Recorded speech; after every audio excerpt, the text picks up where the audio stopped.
하나님의 말씀은 히브리서 11장 24절부터 26절까지 말씀입니다. 봉독하겠습니다. 믿음으로 모세는 장성하여 바로의 공주의 아들이라 칭함을 거절하고 도리어 하나님의 백성과 함께 고난받기를 잠시 죄악의 낙을 누리는 것보다 더 좋아하고 그리스도를 위하여 받는 능력을 애굽의 모든 보화보다 더 큰 재물로 여겼으니 이는 상 주심을 바라봄이라. 아멘. 하나님 아버지, 오늘도 귀한 생명의 말씀 들을 수 있는 복된 시간 주시니 감사합니다. 성령께서 깨닫게 해주셔서 우리가 어떤 믿음의 삶을 펼쳐나가야 될 것인가 깨닫게 하시고 결단하게 하시고 또 그대로 실행할 수 있는 힘과 은혜와 능력도 물붓듯이 주여 공급하여 주시옵소서. 우리 구주 예수 그리스도 이름으로 감사하며 기도하옵나이다. 아멘. 아마 개척교회나 작은 교회 목사님들은 아마 공이 그런 것을 느낄 겁니다. 사람이 그립죠. 교회 안에서 만나는 사람 얼마나 사모하는지 모릅니다. 아마 그것은 모든 목회자들이 공통적으로 느끼는 것이 아니겠는가. 큰 교회 목사님들도 마찬가지일 거예요. 보이던 성도들이 보이지 아니하면 굉장히 궁금하고 신경이 쓰이고 아마 그럴 겁니다. 오늘 본문의 말씀을 통해서 우리 스스로 한번 질문을 했으면 좋겠어요. 과연 내게 있어서 가장 큰 보물은 무엇인가? 그 집안마다 보물지도가 있다 그러잖아요. 물론 서민들에게 별로 해당되지 않는 얘기일지 모르지만 그래도 그 가운데서 가장 아끼고 귀한 것으로 여기는 것이 분명히 있을 겁니다. 저는 개인적으로 성경입니다. 정말 하나님의 생명의 말씀, 진리의 말씀이 담겨져 있는 이 성경책. 제가 75년도에 처음 교회에 발을 디뎠을 때 그때 쓰던 성경책을 언젠가 이사하면서 막 분실한 것 같아요. 그것을 잃어버린 것이 얼마나 아쉽고 아까운지 아마 짐작들이 되실 겁니다. 과연 오늘 본문의 말씀을 통해서 모세에게 있어서 가장 큰 재물이 무엇이었는가 하는 제목으로 우리 함께 말씀을 통해 은혜를 받을 수 있기를 바랍니다. 히브리서 11장은 믿음장입니다. 잘 알고 있듯이. 근데 믿음은 바라는 것들의 실상이다 그랬습니다. 우리가 정말 너무너무 행복하기를 원하잖아요. 고통 없고 괴로움 없는, 슬픔 없는 그런 세상을 바라보잖아요. 바로 믿음의 실상이 그렇다는 거죠. 천국입니다. 우리 아버지의 영원한 집, 그리고 보지 못하는 것들의 증거다 그랬습니다. 실상이 있으면 분명히 그림자가 따르기 마련입니다. 믿노라 하면서도 전혀 증거를 가지지 못하고 있다면 그 믿음은 체크를 해봐야 돼요. 스스로가 돌아봐야 되는 겁니다. 과연 내 믿음은 실상인가 아니면 허상인가? 과연 나는 믿음의 증거를 보여줄 수 있는 사람인가? 가장 심각하고 중요한 문제임에도 불구하고 교회를 다니는 많은 사람들 가운데 이것을 심각하게 생각하지 않습니다. 대수롭지 않게 여겨버리는 그런 분들이 의외로 굉장히 많이 있습니다. 분명히 마태복음 12절을 통해서 이렇게 선언하거든요. 알곡은 모아 곡간에 들이고 쭉정이는 꺼지지 않는 불에 태우시리라. 침례 요한이 외친 메시지입니다. 농사 짓는 얘기를 하는 게 아니에요. 거기에 비유해서 정말 교회 밖에는 가라지가 많고 교회 안에는 알곡과 쭉정이가 있다는 거죠. 근데 그 알곡은 모아서 곡간에 들이고 이 곡간은 천국을 말씀하는 거고요. 쭉정이는 꺼지지 않는 불에 태우시리라. 이 세상에 꺼지지 않는 불이 어디 있습니까? 근데 여기서 말씀하는 꺼지지 않는 불은 불못을 가리키는 거죠. 영원한 고통의 현장, 지옥을 가리키는 겁니다. 쭉정이는 하나님의 생명을 소유하지 못한 사람을 가리키는 겁니다. 교회는 다닙니다. 근데 그 신앙생활이, 그 교회생활이 하나의 취미고 적성이고 액세서리 정도로 종교생활을 하는 사람들, 그들은 영원히 꺼지지 않는 지옥 형벌을 면할 방법이 없다는 것을 이미 성경을 통해서 경고를 하고 있습니다. 많은 분들이 예배 시간에 한 번도 빠지지 않고 잘 참석하고 새벽 기도도 나오고 열심히 교회를 다니면 믿음이 있는 사람으로, 아니 믿음이 좋은 사람으로 그렇게 간주를 합니다. 분명히 성경은 말씀하는 겁니다. 알곡과 죽정이 그 모양은 흡사합니다. 거의 같습니다. 그러나 만져보면 다르죠. 심어보면 확연히 다릅니다. 죽정이는 그냥 썩어버리고 말고 알곡은 똑같은 생명을 나타내게 되는 겁니다. 그래서 사도 바울은 고린도 교회 성도들에게 이와 같이 명령하고 있지요. 고린도후서 13장 5절 주보에 나와 있습니다. 합독합니다. 시작. 너희가 믿음에 있는가? 너희 자신을 시험하고 너희 자신을 확증하라. 예수 그리스도께서 너희 안에 계신 줄을 너희가 스스로 알지 못하느냐?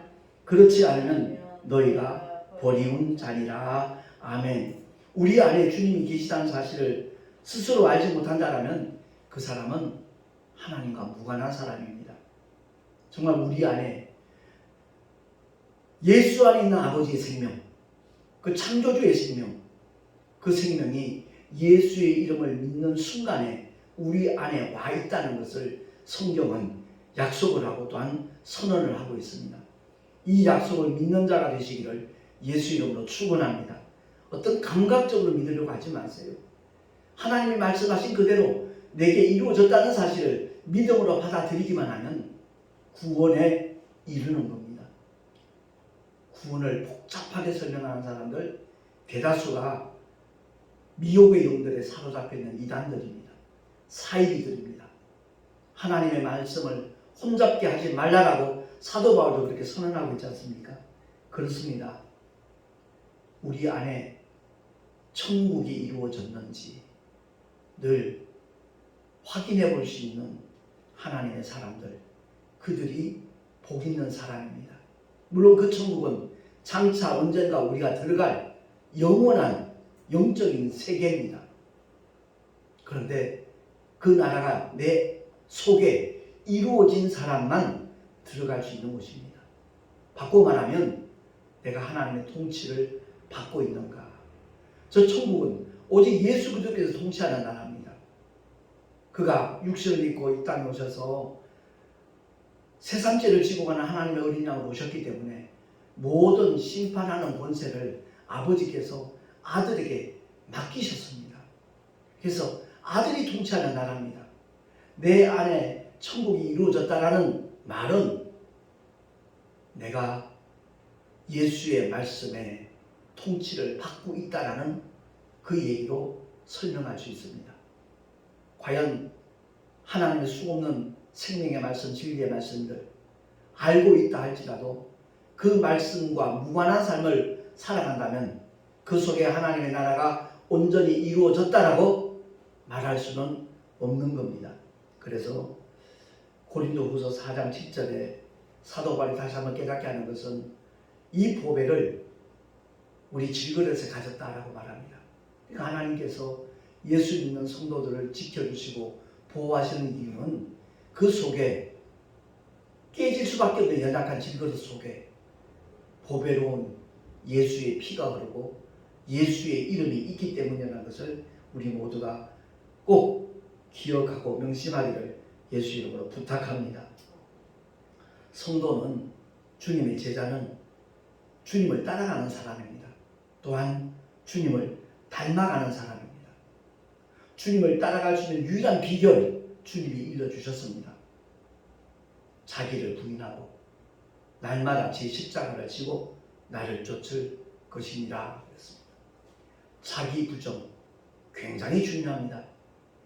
교회를 열심히 다니면서도 주의 종이 되는 사람들 중에도 여전히 옛사람을 십자가에 못 박지 않은 상태로 목회하는 사람들도 있습니다. 상당히 불행한 일이죠. 근데 본인들은 그 심각성을 전혀 모릅니다. 느끼지도 못하고 있습니다. 병든 자, 그야말로 온전지 못한 그 병든 자, 옛사람이 목회의 주체가 된다면 하나님의 생명력은, 주님의 역사는 제한될 수밖에 없다는 것, 우리는 기억을 해야 되는 겁니다. 날마다 제 십자가 지고, 이 말씀의 의미를 알아야 돼요. 사도 바울은 나는 날마다 죽노라 그랬습니다. 십자가는 죽음입니다. 어떤 죽음이죠? 억울한 죽음입니다. 대속의 죽음입니다.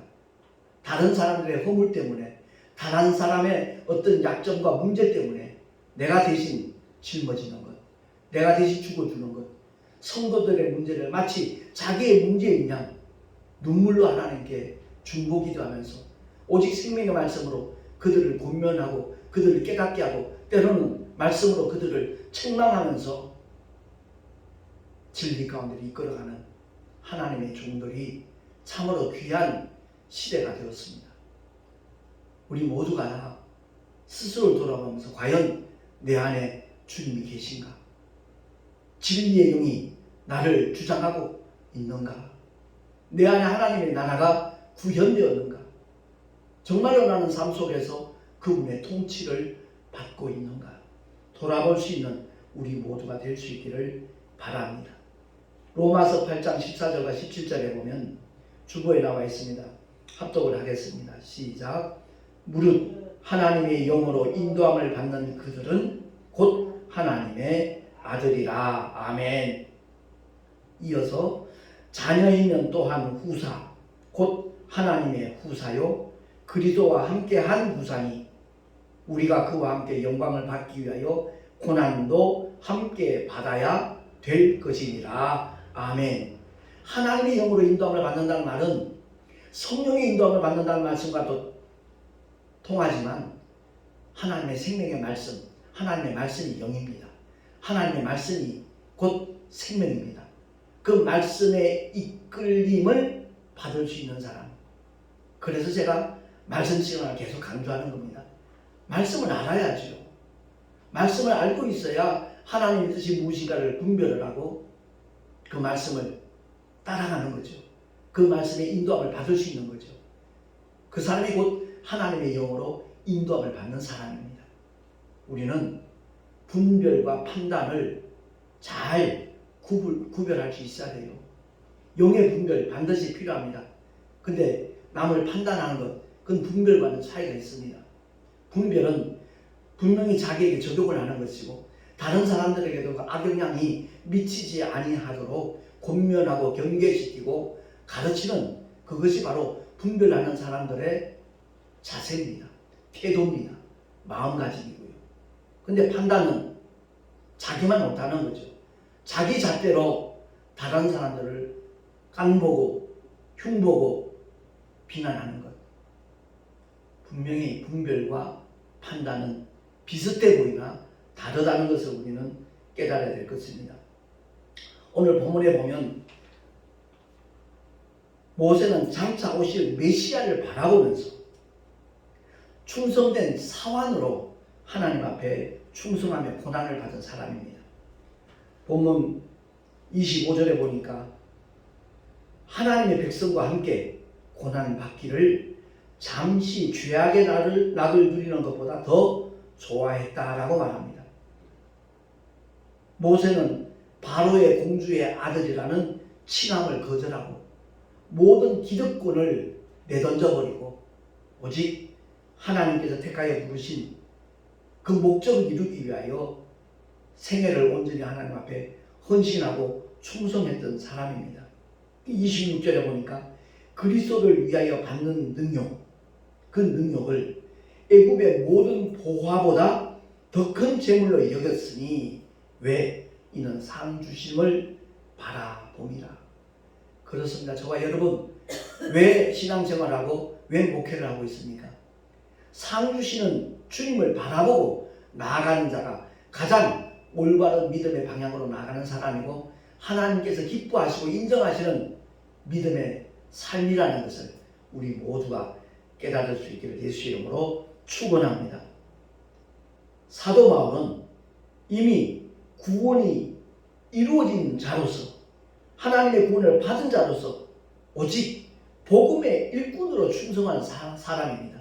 그러니까 모세와 바울은 엄청난 차이가 있는 입장이지요.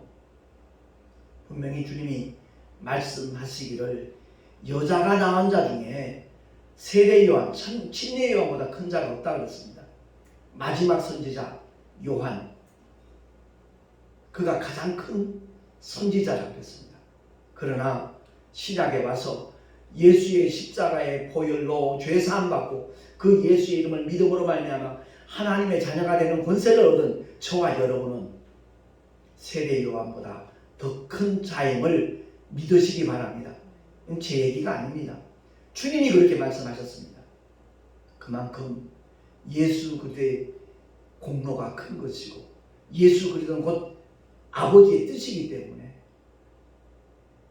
우리 모두가 다 예수 이름을 누구보다도 사랑하고 의지하고 자랑하는 하나님의 사람들이 되십시다. 그래서 사도 바울은 표대를 향하여 달려나가면서 어떤 일에 가장 관심을 쏟았는가? 골로새서 1장 24절입니다. 합독을 하겠습니다. 시작. 내가 이제 너희를 위하여 받는 괴로움을 기뻐하고 그리스도의 남은 고난을 그의 몸된 교회를 위하여 내 육체에 채우노라. 아멘. 역설적이잖아요. 골로새 교회 성도들 위하여 받는 괴로움을 기뻐한다라고 그는 고백하고 있는 겁니다.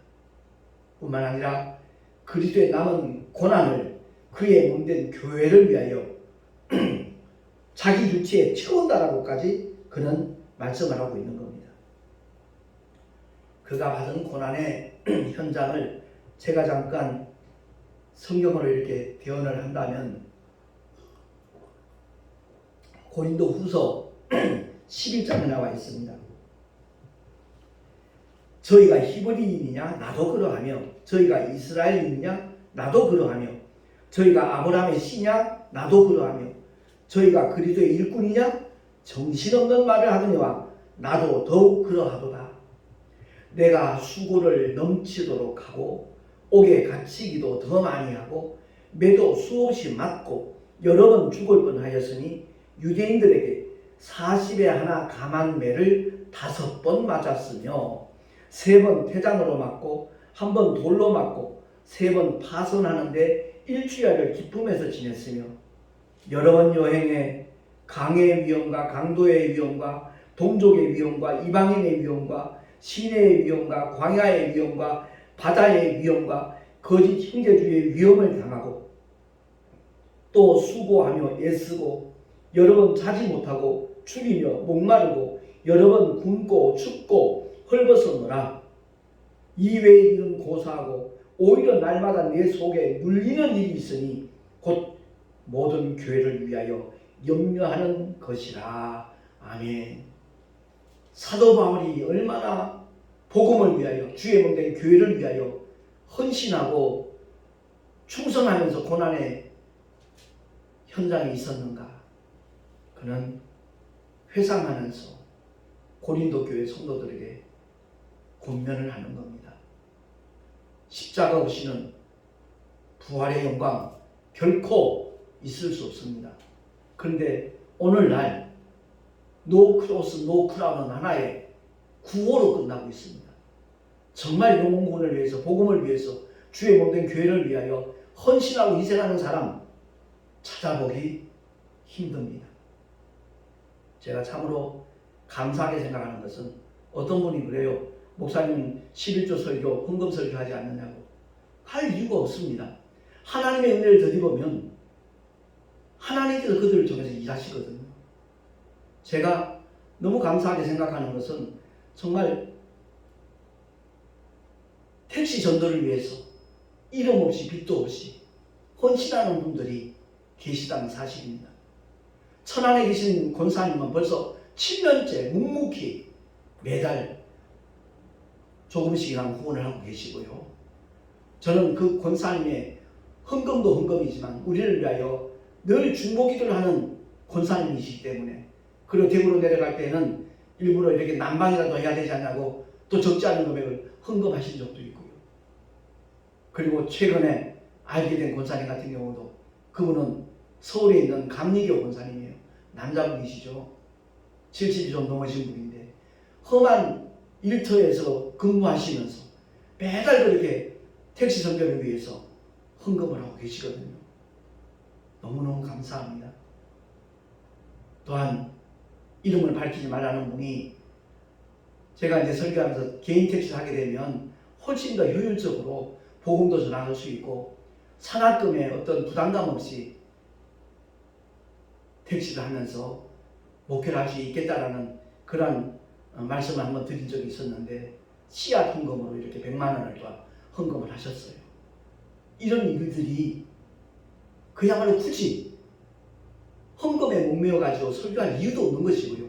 하나님께서 그것을 요구하시는 것이 아니기 때문에 오직 하나님의 생명의 말씀, 주님의 사랑과 은혜를 그대로 전하기만 하면 일하시는 건 하나님이시거든요. 그들 마음속에 감동도 주시고, 누가 시켜서가 아니라 자원하여 하나님 앞에 드리는 그 예물을 하나님께서 얼마나 기쁘시게 받으시겠는가. 제가 4년 전에 대구에서 택시 전도할 때 만난 그 집사님, 여 집사님이 이제 제 택시를 탔었는데, 그 부부가 정말 열방교회를 위해서 얼마나 아름답게 헌신하는지 그분들을 생각하면 언제나 마음이 푸근하면서도 짠하기도 하고요. 정말 기도할 때마다 우리 어머니도 그 정도 고백을 해요. 우리 부부를 위해서 기도하고 난 다음에 가장 먼저 나오는 기도가 그분들을 위한 기도라는 고백을 또 이번에 하시더라고요. 그렇습니다. 우리 모두가 다 분명히 기억해야 될 것은, 나는 과연 하나님을 위하여, 복음을 위하여, 주의 몸된 교회를 위하여 얼마만큼 헌신하고 충성하고 희생하는가, 스스로 돌아볼 수 있는 그런 믿음을 가져주시기를 예수 이름으로 부탁합니다. 마지막으로 갈라디아서 6장 7절 말씀 우리 한 번 더 합독을 하도록 하겠습니다. 시작. 스스로 속이지 말라. 하나님은 만원이 여김을 받지 아니하시나니 사람이 무엇으로 심든지 그대로 거두리라. 자기의 육체를 위하여 심는 자는 육체로부터 썩어진 것을 거두고, 성령을 위하여 심는 자는 성령으로부터 영생을 거두리라. 아멘. 그렇습니다. 일평생 교회를 다니면서도 정말 하나님 앞에 제대로 된 주님의 마음을 감동시킬 만한 예물 한번 드려본 적이 없는 사람이라면 자신의 믿음을 체크해 봐야 됩니다. 나는 과연 주님을 사랑하는 자인가? 나는 과연 하나님의 은혜를 입은 자인가? 정녕 영원히 내가 누리게 될 저 천국을 값없이 믿음으로 받은 사람인가? 돌아볼 수 있어야 됩니다. 제가 택시 전도하는 것이 쉽지 않은 거라는 것을 몇 번 말씀을 드렸습니다. 그럼에도 불구하고 일을 중단치 못하는 것은 위에서 부르신 그 부름의 상을 바라보기 때문에 그렇습니다. 이제 2달 지나면 저도 70 나이에 들어갑니다. 하루에 12시간 운전해본 분들은 아마 제가 굳이 설명하지 않아도 알 겁니다. 일반 운전하는 것도 하루에 10시간씩 하면요, 피곤해서 어쩔 줄 몰라 하잖아요. 그런데 택시 손님들을 상대해가면서 그들에게 복음을 전하면서 하루에 12시간 가까이 운전하고 나면 파김치가 돼요. 근데 내 속에 주님이 주시는 희열은요, 이루 말할 수 없고요. 육체는 쓰러져 잠을 자지만 그야말로 그 속에 주님이 공급해 주시는 기쁨과 소망 때문에 또 한 4시간 남짓 자면 가뿐하게 일어나서 그 일을 또 감당할 수 있는 것이고, 저는 정말 하나님 앞에서 참 복을 몽땅 누린 사람이 아닌가 이런 생각을 하고 살아가고 있습니다. 오직 모세에게 있어서 가장 큰 재물이 그리스도를 위하여 받는 능력이라고 고백을 하고 있는데, 우리 모두 다 내가 현재 어떤 모습으로, 어떤 자세로, 어디를 향하여, 무엇을 위하여 살아가고 있는지, 걸어가고 뛰어가고 있는지 한번 돌아보면서 주님이 기뻐하시는 그러한 방향으로 나갈 수 있는 우리 모두가 될 수 있기를 예수 이름으로 축원합니다. 기도하겠습니다. 하나님 아버지 은혜를 감사합니다. 오늘도 귀한 생명의 말씀 주심을 감사합니다. 정녕 우리가 무엇을 위하여 어떤 것을 목적으로 하여 이 믿음의 길을 걸어가고 있는지 돌아보게 하시고 그리스도를 위하여 어떤 모양으로든지 헌신하고 희생할 수 있는 믿음의 복을 우리 모두가 받아 누리게 하여 주시옵소서. 우리 구주 예수 그리스도 이름으로 감사하며 기도하옵나이다. 아멘. 교회 소식 주보를 참고하시면 좋겠고요. 이제 11월 9일 화요일입니다. 우리 교단의 제106회 정기총회가 경기도 은행나무 연수원에서 있게 됩니다. 새롭게 임원진도 선출되고 그러는데 정말 하나님께서 쓰실 계획을 갖고 있는 하나님께서 작정하신 그 목적대로 그 모든 일정이 이루어질 수 있도록 진행될 수 있도록 함께 기도해 주시기를 부탁을 드립니다.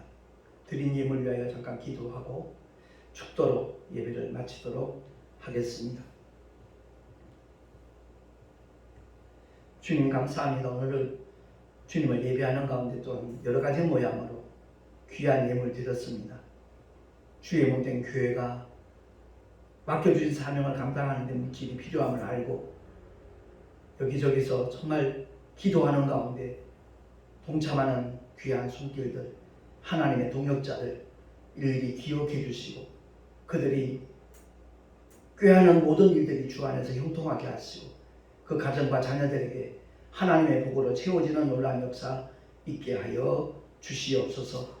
택시 선교를 위하여 동참하는 하나님의 귀한 사람들 주님 일일이 기억해 주시고 그 삶의 자리에 그 삶의 터전 위에 하나님이 함께 하시는 믿음의 증거들이 날마다 일마다 때마다 풍성하게 덧입혀지게 하여 주시옵소서. 이 예물이 쓰여지는 곳곳마다 하나님의 영광이 나타나게 하시고 주님의 거룩하신 생명, 영원한 생명이 공유될 수 있는 주님의 놀라운 은혜를 허락하여 주시옵소서. 이제는 우리 구주 예수 그리스도의 크신 은혜와 하나님 아버지의 영원하신 사랑하심과 보혜사 성령 하나님의 내주교통 인도하심과 축복하심이 오늘 주의 말씀을 듣고 그야말로 진실로 우리 모두가 다 내 삶 속에서 가장 귀한 보화가 무엇인가 바로 알고 그 하나님의 영광을 위하여 최선을 다하여 충성하자 결단한 하나님의 사람들 머리 위에 그 가정과 자녀들과 그들의 모든 삶의 터전 위에 또한 주께서 피로 값주고 세우신 주님의 모든 교회들 위에 지금으로부터 영원토록 함께 있을지어다. 아멘.